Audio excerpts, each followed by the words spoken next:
Senator Orrin Hatch, Utah, the longest-serving Republican senator in history, will retire at the end of this Congress, bringing to a close a storied 41-year career that put him at the center of the nation's biggest political debates.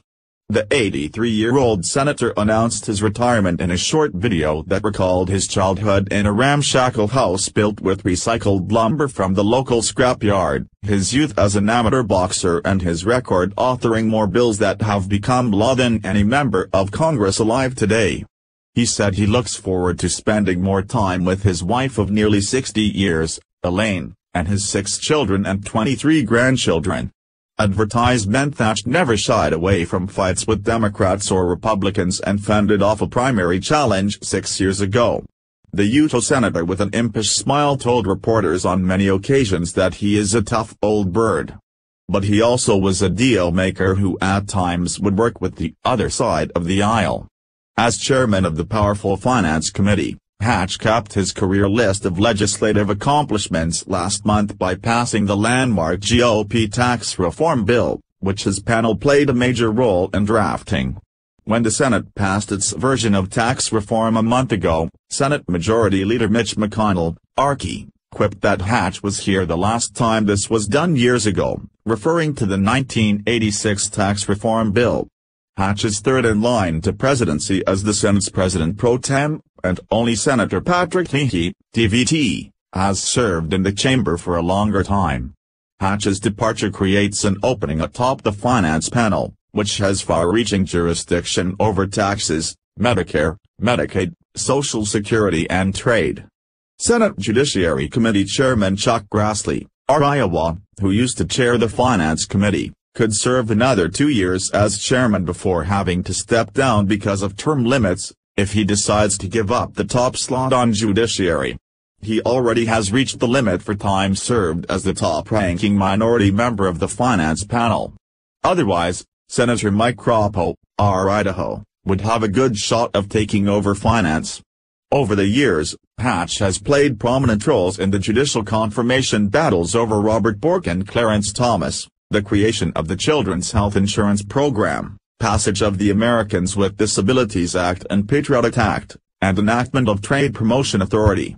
He has been an outspoken advocate for curbing the cost of entitlement programs, reforming tort law and defending intellectual property rights. Hatch was chairman of the Judiciary Committee when Democrats blocked several of President George W. Bush's most controversial circuit court nominees, including Miguel Estrada, Charles Pickering and William Pryor, which almost led to Republicans abolishing judicial filibusters in 2005. He participated in the confirmation hearings of every sitting member of the Supreme Court. Hatch was an early and staunch supporter of President Reagan, who helped him win a closely contested Senate Republican primary in 1976 with a last-minute endorsement.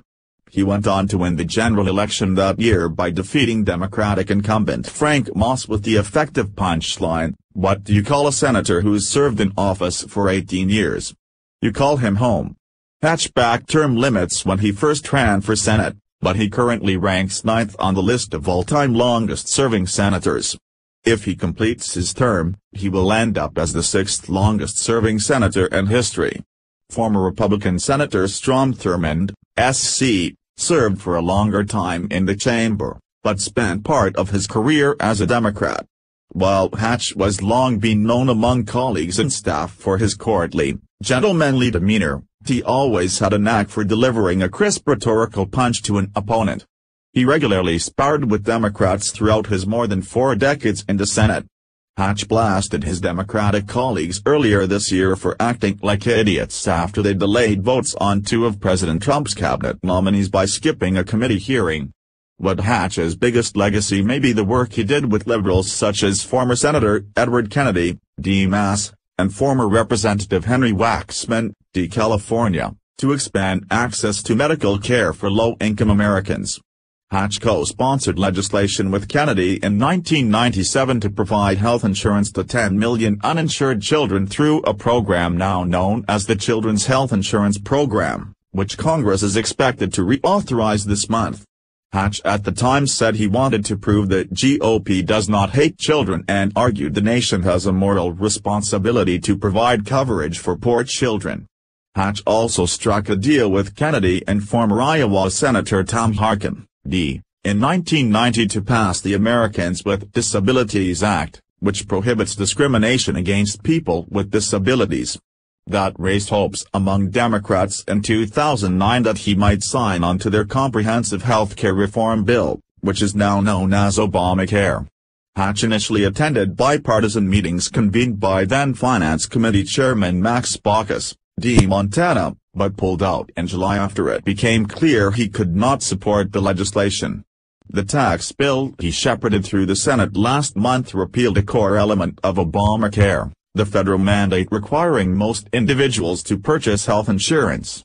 In the 1980s, he worked with Waxman to pass the Drug Price Competition and Patent Term Restoration Act, also known as the Hatch-Waxman Act, which lowered the price of prescription drugs by making it easier to bring generic drugs to market. But otherwise Hatch has been a staunch defender of intellectual property rights. He backed the Digital Millennium Copyright Act of 1998 that cracked down on illegal downloading of music and movies and helped put Napster out of business. He held up the Trans-Pacific Partnership, the largest prospective trade deal in American history, in the last Congress because he was concerned that it did not provide enough intellectual protections for biologics. Hatch was also known among Senate colleagues for his side career in music.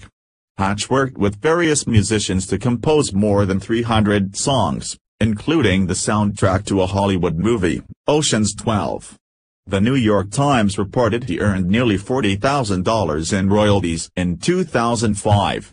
Hatch generally cruised to re-election throughout his career, but he faced a primary scare in 2012 after his longtime colleague, Senator Robert Bennett, of Utah, was ousted by conservative challenger Mike Lee in 2010.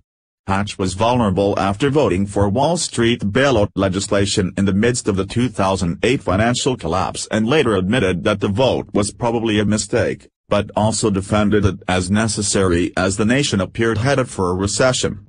He tacked to the right leading up to the 2012 campaign and promised voters that his seventh would be his last term in the Senate.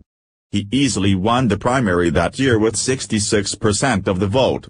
Hatch, who made a short-lived bid for the presidency in 2000, did not initially support Trump in last year's presidential election.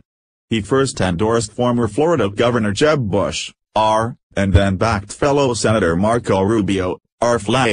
Hatch didn't endorse Trump until after meeting with him in May of 2016 and later criticized his comments about women caught on the 2005 Access Hollywood tape as offensive and disgusting. But he has since emerged as one of Trump's biggest cheerleaders in the Senate. Hatch praised Trump in November as one of the best presidents he's served under and as one heck of a leader at a White House event celebrating passage of the tax bill last month. Trump congratulated Hatch on Tuesday on an absolutely incredible career and praised him as a tremendous supporter who will be greatly missed in the Senate.